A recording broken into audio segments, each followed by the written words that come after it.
मो मथारे झटकुथिबा सिंदूर को पोछि दियोनी। मो हाथर शंखा को एमिति भांगी दियोनी। मु से धड़ा साड़ी पिंधिबिनी। मो स्वामी मरि नाहंती, सी बंची छंती।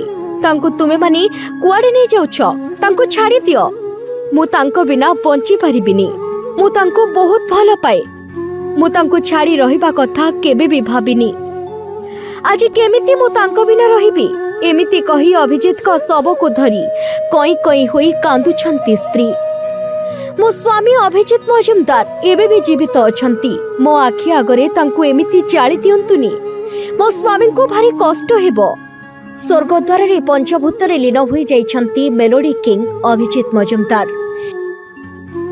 रातिर जन्हालु तले अभिजित जळी जाइछंती। हेले अभिमानिनी स्त्री रो मन कोन मानुछि? से मते कथा देइथिले से मो हाथ केबे छाड़िबेनी। मते एमिति ठगी देई से केमिति जाई परिबे? एमिति कही स्त्री पागिणी बायणी परी माटी रे लोटी जाउछंती। जीवन युद्धरे हारी गले अभिजित। परलोकरे लोकप्रिय संगीत निर्देशक तथा जनाशुना कंठशिल्पी अभिजित मजुमदार भुवनेश्वर एम्स रे चिकित्साधीन अवस्था आज तांकर वियोगरे ओडिया संगीत दुनिया रे शोकर छाया खेली जाइछि। शेष दर्शन पाई एम्स रे ओडिया सिनेमा और संगीत दुनिया रू बहुत सेलिब्रिटी पहुंची थिले।